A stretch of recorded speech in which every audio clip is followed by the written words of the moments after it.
Hidup kekal. Ya, hari ini kita akan bicara tentang hidup yang kekal. Kalau seseorang ditanya tentang hidup yang kekal, maka hampir semua orang akan menjawab hal yang sama, yaitu hidup yang tidak berkesudahan atau hidup selama-lamanya. Semua agama dan semua keyakinan percaya bahwa selama kita hidup di dalam dunia ini, hidup kekal belum kita dapati. Ya. Hidup kekal nanti setelah kita semua mengakhiri hidup di dalam dunia ini. Nah, pertanyaannya bagi kita semua adalah bahwa siapakah yang layak dapat dipercaya untuk menjelaskan hidup yang kekal ini? Sebab tidak ada seorang manusia yang sudah pernah pergi dan sampai ke alam kekekalan dan kembali lagi ke alam dimensi ruang dan waktu yang sementara ini. Betul?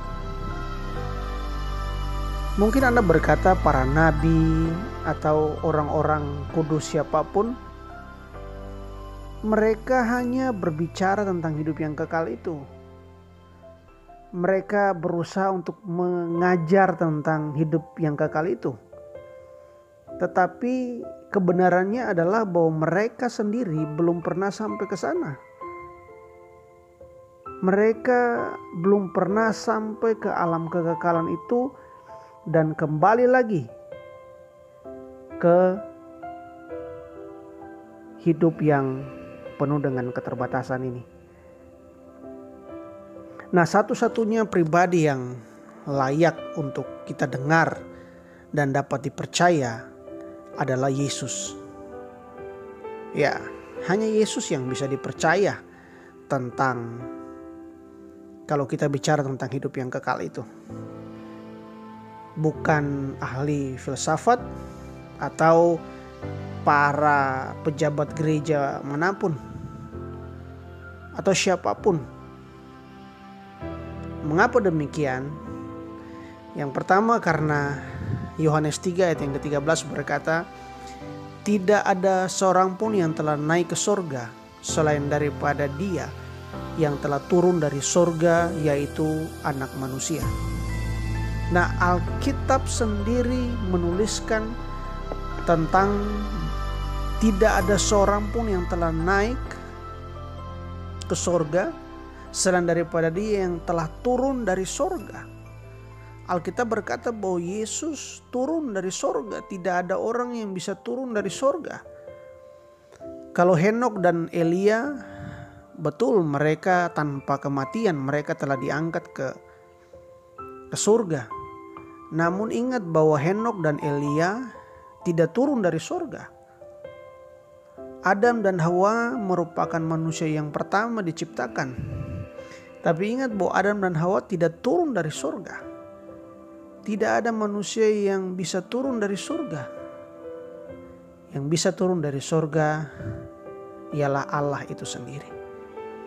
Nah, Alkitab berkata bahwa Yesus Dia turun dari kekekalan itu. Yohanes 8 ayat yang ke-23 berkata, kamu berasal dari bawah dan aku dari atas. Kamu dari dunia ini, aku bukan dari dunia ini. Yesus berkata bahwa kita berasal dari bawah, dia dari atas. Kita dari dunia, Dia bukan dari dunia ini. Nah, kalau Yesus adalah pribadi yang turun dari sorga, maka jelas Yesus layak untuk kita percaya tentang hidup yang kekal itu. Karena memang Dia berasal dari kekekalan itu. Yohanes 1 ayat yang ke-1 berkata, pada mulanya adalah firman. Firman itu bersama-sama dengan Allah, firman itu adalah Allah. Pada mulanya itu adalah firman, Yesus yang adalah sang firman. Jadi sebelum dunia diciptakan, sebelum bumi ini ada, sebelum semuanya diisi, Yohanes berkata bahwa dia sudah ada. Berarti Yesus satu-satunya pribadi yang bisa dipercaya soal hidup yang kekal. Yang kedua, Yohanes 14 ayat yang ke-6. Kata Yesus kepadanya, "Akulah jalan, kebenaran dan hidup. Tidak ada seorang pun yang datang kepada Bapa kalau tidak melalui aku."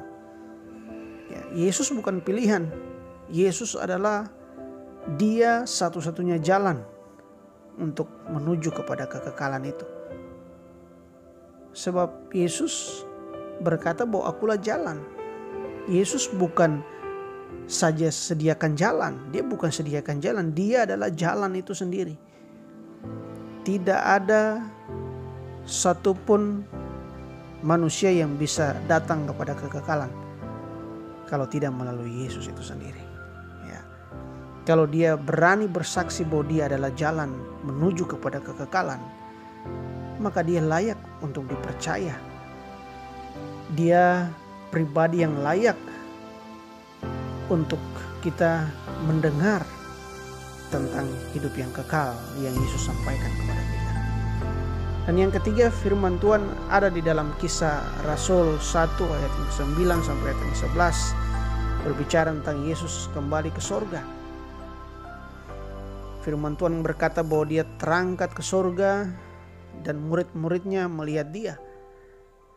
Lalu malaikat sendiri berkata bahwa dia telah terangkat ke surga.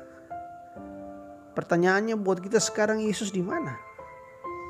Yesus tidak mati. Yesus sudah bangkit. Lalu dia kembali ke asalnya. Dia kembali ke kealahannya. Dia kembali ke hakikatnya sebagai Allah. Dia sudah selesai memperkenalkan hidup yang kekal bagi kita. Dia sendiri sudah membuka jalan bagi kita untuk pergi ke hidup yang kekal.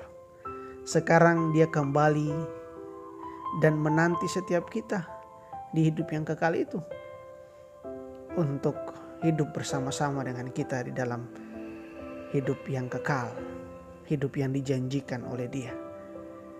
Jadi kalau ditanya tentang hidup yang kekal, siapapun tidak bisa dipercaya. Hidup yang kekal hanya bisa kita percayai lewat Tuhan kita Yesus Kristus. Tuhan Yesus memberkati, tetap semangat karena kamu pemenang.